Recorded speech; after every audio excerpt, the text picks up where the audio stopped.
avoir des objets sacrés pendant notre moment de prière, ce n'est pas une idée païenne. D'abord, quand vous entrez dans des sanctuaires protestants, il y a des Bibles. Il y a des gens même chez eux quand ils prient, ils ont la Bible ouverte.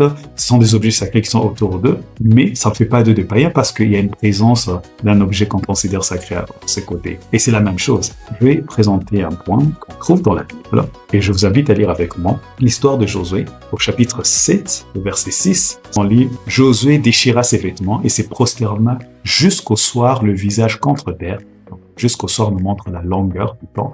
Devant l'arche de l'Éternel, donc il était devant l'arche de l'Éternel, lui et les anciens d'Israël, ils se couvrirent la tête de poussière. Donc nous voyons ici Josué se prosterner avec les anciens d'Israël, la tête contre terre, et prosterner veut dire se mettre à genoux, devant l'arche de l'Éternel.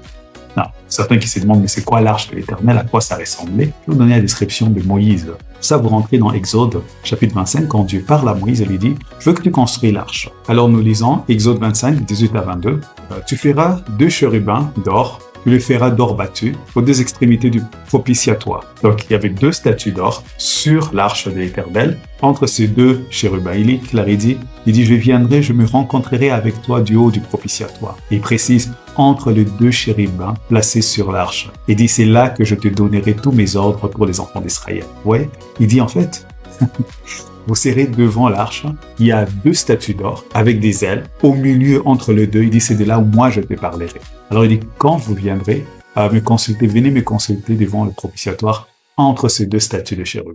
Now, vous avez l'image un peu de ce que je suis en train de vous dire. Pour que je cristallise ça un peu pour vous, je voudrais vous donner à quoi peut ressembler l'arche de l'Éternel. Basé sur les descriptions qu'on a de Moïse. Donc, vous avez l'arche qui est là. Ce sont les bâtons qui fait qu'on peut transporter l'arche. Et ça, ce sont les statues d'or. Je veux que vous imaginez un peu cette scène. Imaginez Branham qui dit les vrais chrétiens, les vrais croyants n'ont pas d'image devant eux parce que ce sont les païens pour qui c'est invraisemblable de prier quand il y a des statues. Okay? Alors maintenant, vous venez, vous ne connaissez pas, vous voyez un groupe de gens, ils sont en train de pleurer, ils tombent par terre jusqu'au soir devant un objet comme ça. Et il y a des statues. Donc, ils sont à genoux devant cette arche et devant 2 statues. Pour Branham, ça serait quoi sa réaction? Je suis sûr que vous savez déjà la réponse. Il a dit lui-même, ce sont des païens. Donc, pour lui, Josué serait un païen, Moïse serait un païen, et à Dieu ne plaise.